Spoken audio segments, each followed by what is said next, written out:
नमस्कार दोस्तों, स्वागत है आपका हमारे YouTube चैनल जीके ट्रैकर पे। देखिए फ्रेंड्स, आज के वीडियो में हम बात करेंगे जो हमारी एक सीरीज है टॉप जीके एमसीक्यू सीरीज, और इस सीरीज की आज हम 83वीं क्लास यहाँ पे कवर करेंगे। आज के वीडियो में भी जीके के प्रीवियस ईयर के क्वेश्चंस को यहाँ पर कवर करेंगे और सिर्फ क्वेश्चन आंसर को नहीं देखेंगे, उनसे रिलेटेड जितने आपके फैक्ट्स होते हैं, जितने आपके उनके कॉन्सेप्ट होते हैं, उनको भी साथ साथ में कवर करते हुए चलेंगे, जिससे आपका प्रीवियस ईयर क्वेश्चंस भी सॉल्व हो जाए और आपका रिवीजन भी यहां पर होता रहे। अगर आपने इससे पहले की क्लासेस को नहीं देखा है, आप उन क्लासेस को प्लेलिस्ट से जाके देख सकते हैं। तो चलिए दोस्तों, आज की क्लास को शुरू करते हैं। आज का हमारा पहला क्वेश्चन है, बहमनी साम्राज्य की स्थापना किस वर्ष में करी गई थी? बहमनी साम्राज्य, विजयनगर साम्राज्य दोनों दक्षिण के एक प्रमुख साम्राज्य थे और यहां से आपके क्वेश्चन बहुत आते हैं। दोनों के ऊपर डिटेल्ड वीडियो बना है, आप प्लेलिस्ट से देख सकते हैं। अगर हम बहमनी साम्राज्य की बात करें, इसकी स्थापना 1347 में होती है। ऑप्शन डी सही आंसर हो जाएगा। क्वेश्चन आता है, जब बहमनी साम्राज्य की स्थापना हुई उस समय दिल्ली का सुल्तान कौन था? तो दिल्ली का सुल्तान उस समय मोहम्मद बिन तुगलक था। ठीक है, चाहे विजयनगर साम्राज्य हो 1336 में या बहमनी साम्राज्य हो 1347 में, दोनों में कौन है? मोहम्मद बिन तुगलक। ठीक है, बहमनी साम्राज्य का संस्थापक कौन था? देखिए, बहमनी साम्राज्य का संस्थापक, इसका नाम था हसन गंगू। ठीक है, और यह हसन गंगू किस नाम से बहमनी साम्राज्य की स्थापना करता है, किस नाम से गद्दी पर बैठता है? यह राजा बनता है अलाउद्दीन हसन बहमन शाह के नाम से। आपको एग्जाम में दोनों नाम पूछे जाते हैं, कई बार हसन गंगू दे देता है और कई बार पूरा नाम देता है अलाउद्दीन हसन बहमन शाह। हसन गंगू इसका मूल नाम था, अलाउद्दीन हसन के नाम से यह गद्दी पर बैठा। बहमनी साम्राज्य की राजधानी कहां थी? तो बहमनी साम्राज्य की राजधानी गुलबर्गा को बनाया गया था। और बहमनी साम्राज्य की राजभाषा क्या थी? इनकी भाषा मराठी थी। इस चीज को भी ध्यान रखेंगे। ठीक है, नेक्स्ट है, किस फ्रांसीसी को भारत में फ्रांसीसी कंपनी का संस्थापक माना जाता है? यानी जो फ्रांसीसी ईस्ट इंडिया कंपनी आपकी बनी थी, यह बनी थी 1664 में। इसका संस्थापक कौन था? तो फ्रांसीसी ईस्ट इंडिया कंपनी, इसका संस्थापक कोलबर्ट था। ऑप्शन ए सही आंसर हो जाएगा। क्वेश्चन आता है ना, ईस्ट इंडिया कंपनी की स्थापना कब हुई? आप कहते हैं सन 1600 में हुई। उसी प्रकार जो फ्रांसीसी ईस्ट इंडिया कंपनी थी, ये 1664 में बनी। भारत में इन्होंने जो अपनी पहली फैक्ट्री खोली वो 1668 में खोली, सूरत के अंदर। फैक्ट्री पूछेगा, कारखाना इन्होंने सबसे पहले कब लगाया?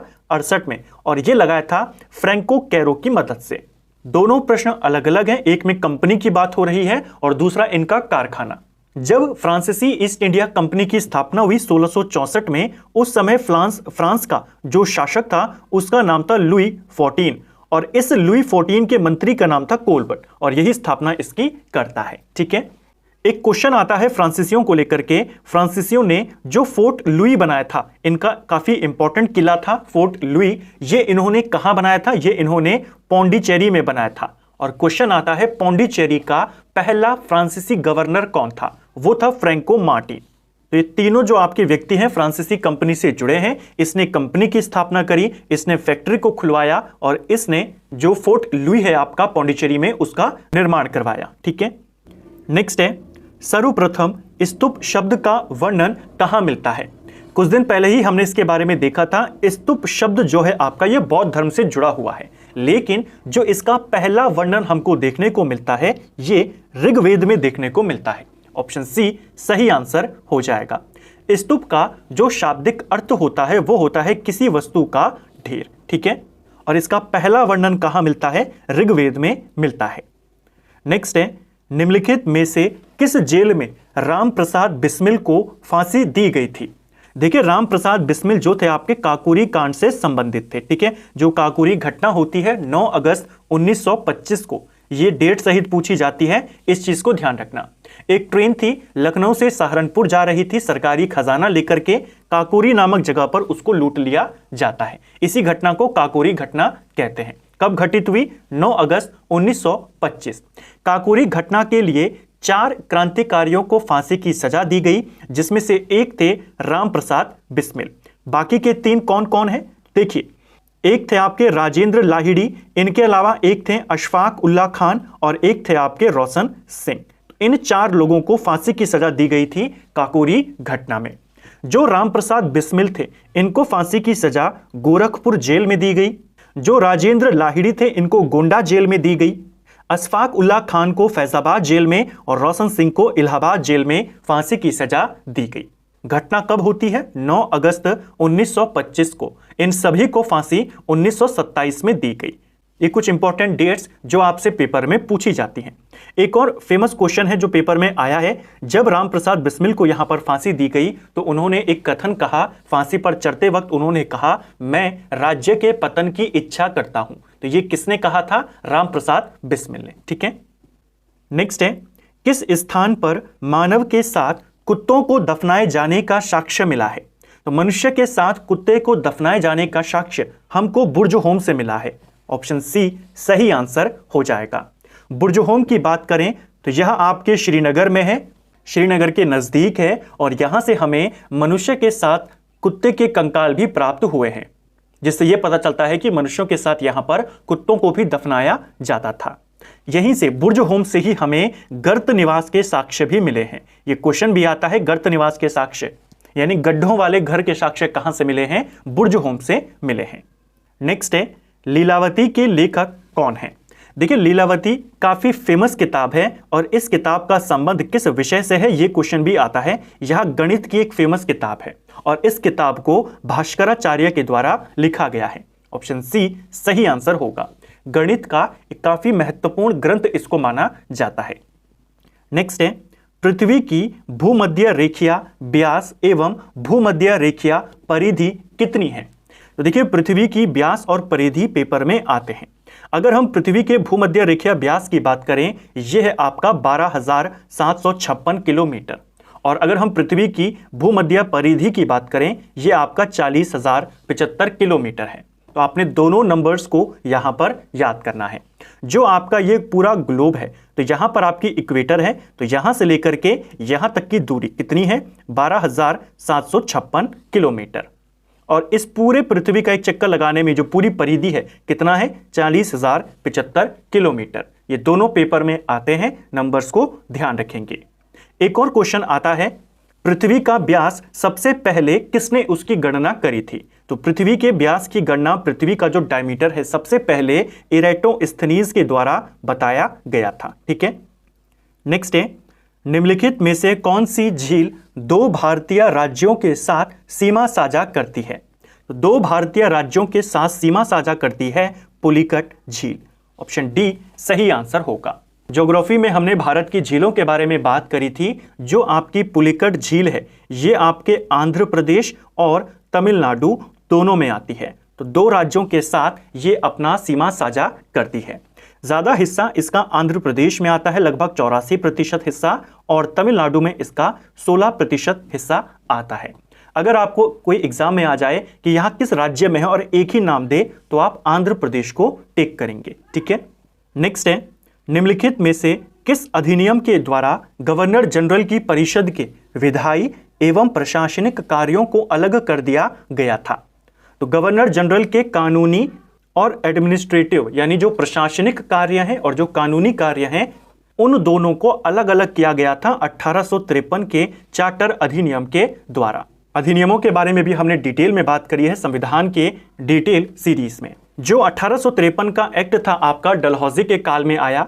इसके तहत क्या क्या किया गया था? इसके तहत सिविल सेवकों की भर्ती के लिए जो ओपन कंपटीशन था उसकी शुरुआत कर दी गई। भारतीयों के लिए भी उसे खोल दिया गया। गवर्नर जनरल के विधायी और प्रशासनिक कार्यों को अलग अलग यहां पर किया गया। इसके अलावा जो बोर्ड ऑफ डायरेक्टर होता था उसमें पहले 24 सदस्य होते थे, तो इनको कम करके 18 कर दिया था। किस एक्ट के माध्यम से? 1853 का एक्ट। नेक्स्ट है, संसदीय प्रक्रिया में शून्यकाल के संदर्भ में निम्न में से कौन सा कथन सत्य है? तो शून्यकाल के बारे में इनमें से कौन सा स्टेटमेंट सही है? देखिए, यह भारत की देन है, बिल्कुल सही है। शून्यकाल का उल्लेख किसी भी संसदीय प्रणाली में नहीं है दुनिया में जितनी है। सबसे पहले इसे किस संसदीय प्रणाली में इंट्रोड्यूस किया गया? तो भारत में इसकी शुरुआत होती है। क्वेश्चन आता है, जैसा हमने कल भी देखा था, संसदीय प्रणाली को भारत की देन क्या है? वो है शून्यकाल। दूसरा, यह 1962 से जारी है। यह भी आपका सही है। भारत में शून्यकाल की शुरुआत कब करी गई? 1962 से। और तीसरा है, यह अनौपचारिक साधन है जिसमें संसद सदस्य बिना पूर्व सूचना के मामले उठा सकते हैं। तो इसको भी हमने देखा था कि शून्यकाल में बिना पूर्व अनुमति के सवाल पूछे जाते हैं। तीनों स्टेटमेंट आपके सही हैं। ये जो इसको शून्यकाल नाम मिला है, किसने दिया है? मीडिया के द्वारा इसे यह नाम मिला है। नेक्स्ट है, अशोक के किस शिलालेख में कलिंग युद्ध का वर्णन किया गया है या उल्लेख किया गया है?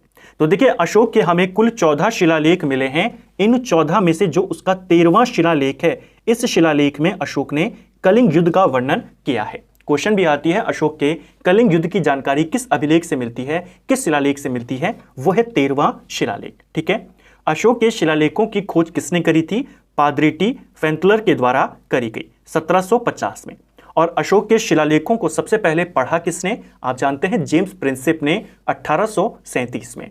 अशोक के शिलालेखों की लिपि ब्राह्मी लिपि है ज्यादातर, कुछ उसके ग्रीक लिपि में भी मिले हैं, खरोष्टी में भी मिले हैं, लेकिन मैक्सिमम अभिलेख किस लिपि में है? ब्रह्म लिपि में मिलते हैं। ठीक है। नेक्स्ट है, निम्न में से किसने 1857 की क्रांति को पूर्णतः सिपाही विद्रोह कहा था? तो 1857 की क्रांति को पूर्णतः सिपाही विद्रोह ये कहा था जॉन लॉरेंस ने। इसी से संबंधित एक क्वेश्चन उत्तराखंड में भी पूछा गया था। 1857 की क्रांति के बारे में किसने क्या कहा है? ऐसे क्वेश्चन बनते रहते हैं और वही क्वेश्चन आपसे उत्तराखंड में आया था। अगर हम वी.डी. सावरकर की बात करें, वी.डी. सावरकर ने 1857 की क्रांति को स्वतंत्रता की पहली लड़ाई कहा था। ठीक है। टी.आर. होम्स की अगर हम बात करते हैं, टी.आर. होम्स ने 1857 की क्रांति को सभ्यता और बर्बरता के बीच का संघर्ष कहा था। और L.E.R. रीस की बात करें तो रीस के द्वारा 1857 की क्रांति को ईसाई धर्म के विरुद्ध एक धर्म युद्ध कहा गया था। तो किसने क्या कहा है? इन चारों के हमने यहां पर देखे। इसके अलावा एक और इतिहासकार हुए जिसका नाम था R.C. मजूमदार। उन्होंने कहा कि जो तथाकथित प्रथम राष्ट्रीय संग्राम है, ना तो ये प्रथम था, ना ये राष्ट्रीय था, और ना ये स्वतंत्रता संग्राम था। ये किसने कहा है? R.C. मजूमदार ने। एक और व्यक्ति है जिसका नाम है बेंजामिन डिज़रायली। डिज़रायली ने कहा कि 1857 की क्रांति एक राष्ट्रीय विद्रोह थी। इस चीज को भी आपने ध्यान रखना है। नेक्स्ट है, सिकंदर की मृत्यु के बाद भारत ने अपनी गर्दन से दासता का जुआ उतार फेंका, साथ ही अपने गवर्नरों की हत्या कर दी। इस मुक्ति युद्ध का नायक सेंड्रोकोट्स था। चंद्रगुप्त के विषय में यह किसने लिखा है? तो सिकंदर के मरने के बाद भारत ने अपनी दास्ता को पीछे छोड़ा और उसके सारे गवर्नरों की हत्या कर दी। और इस युद्ध का नायक कौन था? सेंड्रोकोट्स। ये कहा था जस्टिन ने। जस्टिन कहता था कि भारत में जो साम्राज्य यहां पर स्थापित हुआ वो सेंड्रोकोट्स नाम के किसी व्यक्ति ने स्थापित किया। क्वेश्चन आता है, चंद्रगुप्त मौर्य को सबसे पहले सेंड्रोकोट्स किसने कहा था? तो चंद्रगुप्त मौर्य को सेंड्रोकोट्स जस्टिन ने ही कहा था। बाद में विलियम जोन्स करके इतिहासकार आएगा और विलियम जोन्स बताता है कि जिस सेंड्रोकोट्स की बात जस्टिन कर रहा है वो कौन था? चंद्रगुप्त मौर्य था। तो दो क्वेश्चन आते हैं, सेंड्रोकोट्स चंद्रगुप्त मौर्य को किसने कहा? जस्टिन ने कहा। और चंद्रगुप्त मौर्य की सेंड्रोकोट्स के रूप में पहचान किसने करी? वो करी विलियम जोन्स ने। ठीक है। जो जस्टिन था इसने चंद्रगुप्त मौर्य की सेना को लुटेरों की सेना भी कहा था। इसको भी ध्यान रखेंगे। ठीक है, यानी सेंड्रोकोट्स की सेना को। नेक्स्ट है, रविंद्रनाथ टैगोर को नाइटहुड की उपाधि ब्रिटिश सरकार ने कब दी थी? तो रविंद्रनाथ टैगोर को सर की उपाधि मिली हुई थी, नाइटहुड की उपाधि मिली हुई थी। इनको यह उपाधि 1915 में दी गई थी और इस उपाधि को इन्होंने 1919 में जलियांवाला बाग के बाद वापस लौटा दिया था। ठीक है। रविंद्रनाथ टैगोर को नोबेल पुरस्कार कब मिला था? इनको नोबेल पुरस्कार 1913 में मिला था। ठीक है। इनकी जो रचना थी गीतांजलि, उसके लिए इनको साहित्य का नोबेल पुरस्कार मिला। नोबेल पुरस्कार पाने वाले ये एशिया के पहले व्यक्ति थे और 2 साल बाद 1915 में इनको नाइटहुड की उपाधि दी गई। नेक्स्ट है, दीवान-ए-अर्ज नामक सैन्य विभाग की स्थापना किस शासक ने करी थी? तो दिल्ली सल्तनत में कई सारे शासकों ने नए नए विभागों का गठन किया। जैसे पेपर में आता है, दीवान-ए-कोही किसने बनाया था? जो आपका कृषि विभाग था, मोहम्मद बिन तुगलक ने बनाया था। दीवान-ए-खैराज जो आपका एक दान विभाग था, किसने बनाया था? फिरोज शाह तुगलक ने। दीवान-ए-बंदगान करके विभाग किसने बनाया था? जो एक दास विभाग था, फिरोज शाह तुगलक ने। इसी प्रकार एक विभाग है दीवान-ए-अर्ज, यहां एक सैन्य विभाग था और इसका गठन बलबन ने किया था। ऑप्शन बी सही आंसर हो जाएगा। दो तरीके से आता है, या तो पूछेगा किसने बनाया और या तो पूछेगा यह किस चीज का विभाग है। ठीक है, जैसे आपने देखा होगा कई बार आता है कि दीवान ए बंदगान किससे संबंधित विभाग है, आप कहते हैं दासों से संबंधित। ऐसे ही दीवान ए अर्ज, इसको दीवान ए आरिज भी लिखा गया है। ठीक है, किसने बनाया है, बलबन ने बनाया था। नेक्स्ट है, किस समिति ने भारत में लोकपाल की नियुक्ति का सुझाव दिया था। भारत में लोकपाल की नियुक्ति का सुझाव प्रथम प्रशासनिक सुधार आयोग ने दिया था। ऑप्शन डी सही आंसर हो जाएगा। देखिए, जो पहला प्रशासनिक सुधार आयोग था यह बना था 1966 में, और इसी ने सुझाव दिया था भारत में लोकपाल की नियुक्ति करने का। 1968 में यह विधेयक लोकसभा में पारित भी हो गया था, लेकिन उसके बाद फिर आगे नहीं बढ़ पाया। 2011 तक 8 बार इसे पारित करने का प्रयास किया गया था। 2005 में जो दूसरा प्रशासनिक सुधार आयोग बना उसने भी सिफारिश करी थी इसको बनाने की, लेकिन सबसे पहले किसने करी है, प्रथम वाले ने, तो वो आपका आंसर हो जाएगा। 2013 में जो अन्ना आंदोलन हुआ उसके बाद इसे पारित किया गया। जनवरी 2014 में राष्ट्रपति ने इसे मंजूरी दी और फिर ये लागू हो गया।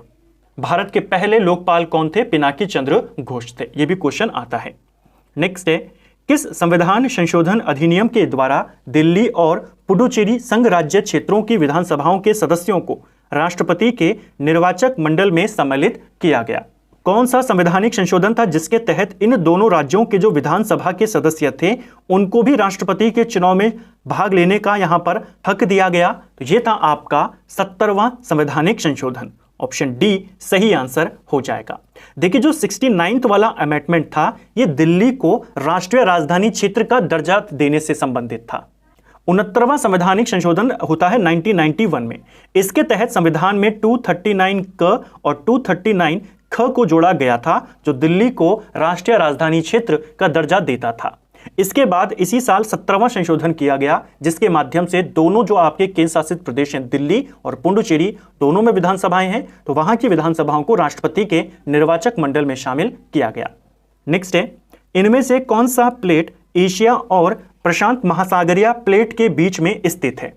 तो विभिन्न प्रकार की प्लेटें हैं। यह क्वेश्चन भी उत्तराखंड में पूछा गया था, लोक सेवा आयोग ने इसको किया था। एशिया और प्रशांत महासागरीय प्लेटों के बीच में है आपकी फिलीपीन प्लेट। ऑप्शन सी सही आंसर हो जाएगा। कुछ और इंपॉर्टेंट अगर हम प्लेट्स की बात करते हैं, जैसे आपकी नज़का प्लेट है, यह दक्षिण अमेरिका और प्रशांत महासागर के मध्य में स्थित है। अरेबियन प्लेट की बात करें तो अरब प्रायद्वीप का जो मैक्सिमम भाग है वो इसी प्लेट पर है, इसी के अंतर्गत शामिल है। और फिजी प्लेट की बात करें, जिसे फ्यूजी प्लेट भी कहते हैं, यह ऑस्ट्रेलिया के उत्तर में स्थित है। तो ये कुछ इंपॉर्टेंट प्लेट्स हैं, क्वेश्चन यहां से बन जाता है। आपको एशिया वाला याद रखना है, एशिया और प्रशांत महासागर के बीच में कौन सी है, फिलीपीन प्लेट। नेक्स्ट है, सुएज नहर के बन जाने के बाद भारत और यूरोप के मध्य की सामुद्रिक दूरी में कितनी कमी आई थी। सुएज नहर को लेकर भी आपके क्वेश्चन आते हैं। पहला क्वेश्चन तो आता है, सुएज नहर किस किस सागर को जोड़ती है। सुएज नहर आपके भूमध्य सागर को लाल सागर से जोड़ती है। ठीक है, सुएज नहर की लंबाई कितनी है, सुएज नहर की लंबाई लगभग 168 किलोमीटर है। और जब ये बन गई उसके बाद भारत और यूरोप के बीच लगभग 7000 किलोमीटर की दूरी में कमी आ गई। तो कितने किलोमीटर की बचत होती है सुएज नहर के माध्यम से, 7000 किलोमीटर लगभग। सुएज नहर बनने की शुरुआत होती है 1854 में और 1869 में ये बनकर तैयार होती है। इसका राष्ट्रीयकरण कब किया गया, इसका राष्ट्रीयकरण 1956 में किया था मिस्र के द्वारा। इसको भी आपने ध्यान रखना है। ठीक है, नेक्स्ट है, थाल दर्रा किन दो स्थानों के बीच में स्थित है। तो देखिए, थाल घाट दर्रा जो है आपका, यह आपके नासिक और मुंबई के बीच में स्थित है। ऑप्शन ए सही आंसर हो जाएगा। जो थाल घाट दर्रा है किस किस के बीच है, नासिक और मुंबई। पेपर में कई बार जो ये प्रायद्वीपीय भारत के दर्रे हैं पूछे गए हैं। ठीक है, किस किस को आपस में जोड़ते हैं, तो इसको आपने ध्यान रखना है।